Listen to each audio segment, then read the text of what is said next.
ಮಾದವರಿಗೆ subsidy ನಿಲ್ಲಿಸಿ ಅಂತ CM ಹೇಳ್ತೀನಿ. ಇದು ಫಿಲ್ಮ್ ಇಂಡಸ್ಟ್ರಿ ವಿರುದ್ಧ ರವಿ ಗಣಿಗ ಅವರ ವಾಗ್ದಾಳಿ. ಇವರಿಗೆ ಸಿಸಿಎಲ್ ಆಡೋಕಾಗುತ್ತೆ, ಚಿತ್ರೋತ್ಸವ ಇದೆ ನಿಲ್ಲಿಸಿ ಅಂತ ಹೇಳಬಹುದಿತ್ತಲ್ವಾ? ಫಿಲ್ಮ್ ಚೇಂಬರ್ ಅಧ್ಯಕ್ಷ ಆಂಧ್ರ ಮೂಲದವರು, ಅವರು ಡಿಸಿಎಂ ಮಾತು ಸರಿಯಿಲ್ಲ ಅಂತ ಅಂದಿದ್ದಾರೆ. ಇದು ಅವರಿಗೆ ನಾನು ಕೊಡುವ ಲಾಸ್ಟ್ ವಾರ್ನಿಂಗ್. ವಿಧಾನಸೌಧದಲ್ಲಿ ಶಾಸಕ ರವಿ ಗಣಿಗ ಅವರ ಹೇಳಿಕೆ ಇದು. ಏನು ಡಿಸಿಎಂ ಡಿಕೆ ಶಿವಕುಮಾರ್ ಅವರು ಎಚ್ಚರಿಕೆಯನ್ನ ಕೊಟ್ಟರು, ಅದರ ಬೆನ್ನಲ್ಲೇ ಈಗ ರವಿ ಗಣಿಗ ಅವರು ಕೂಡ ವಾಗ್ದಾಳಿಯನ್ನು ನಡೆಸಿದ್ದಾರೆ. ಕನ್ನಡದ ಭಾಷೆ ಕನ್ನಡದ ನೆಲ ಬಗ್ಗೆ ಕರೆದ್ರೆ ಇವ್ರುಗಳು ಬರಲ್ಲ. ಏನ್ ಮಾಡ್ತಾ ಇದ್ರು? ಸಿಸಿಎಲ್ ಮ್ಯಾಚ್ ಆಡ್ಸಕ್ ಬಿಟ್ಟಿದ್ರಲ್ಲ ಮೊನ್ನೆ.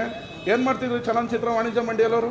ಇಲ್ಲಿ ಚಲನಚಿತ್ರೋತ್ಸವ ಬರ್ತಾ ಇದೆ, ನಿಲ್ಸಯ್ಯ ನಿಮ್ಮ ಸಿಸಿಎಲ್ಗಳನ್ನ, ಬನ್ರಿ ಮೈಸೂರಿಂದ ಬೆಂಗಳೂರಿಗೆ ವಿಧಾನಸೌಧದ ಮುಂದೆ ಅಂತ ಹೇಳೋ ತಾಕತ್ತು ದಮ್ಮಿಲ್ವಾ? ಮಾತಾಡ್ತಾರಲ್ಲ ನಮ್ಮ ಬಗ್ಗೆ. ನನ್ನ ಬಿಸ್ನೆಸ್ಗೆ GST ನೋಟಿಸ್ ಬಂದಿದೆ, ಏನ್ ಮಾಡ್ಬೇಕು ಅಂತ ಗೊತ್ತಾಗ್ತಿಲ್ಲ. ಇಮಿಡಿಯೇಟ್ಲಿ ಒಬ್ಬ GST ಎಕ್ಸ್ಪರ್ಟ್ ಹತ್ರ ಮಾತಾಡು. ಎಲ್ಲಿ ಹುಡುಕೋದು? ಬಾಸ್ ವಾಲಾ ಬಿ ದ ಬಾಸ್.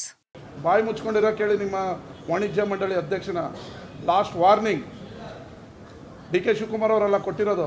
ಕನ್ನಡಿಗರ ಪರವಾಗಿ ನಿಮ್ಮ ಚಲನಚಿತ್ರ ವಾಣಿಜ್ಯ ಮಂಡಳಿ ಅಧ್ಯಕ್ಷನಿಗೆ ಲಾಸ್ಟ್ ವಾರ್ನಿಂಗ್.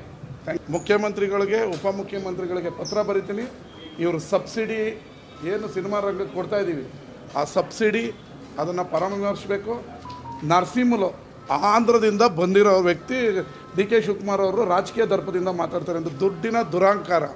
ಈ ಆಂಧ್ರ ನಿರ್ಮಾಪಕರುಗಳು ಇಲ್ಲಿ ಬಂದು ದುಡ್ಡು ತೊಗೊಂಬಂದು ರಿಯಲ್ ಎಸ್ಟೇಟ್ ಮಾಡಿ ಕನ್ನಡ ನೆಲದಲ್ಲಿ ದುಡ್ಡು ಬಾಚ್ಕೊಂಡೋಗಿ ತಿರ್ಗಾ ಇವರು ದಿಮಾಕು ದೌಲತ್ತಲ್ಲಿ ನಮ್ಮ ರಾಜ್ಯದಲ್ಲಿ ಕನ್ನಡಿಗರ ಬಗ್ಗೆ, ಕರ್ನಾಟಕದ ಉಪಮುಖ್ಯಮಂತ್ರಿ ಬಗ್ಗೆ ದೌಲತ್ತಲ್ಲಿ ಮಾತಾಡ್ತಾನೆ ಆ ನರಸಿಂಹಲು.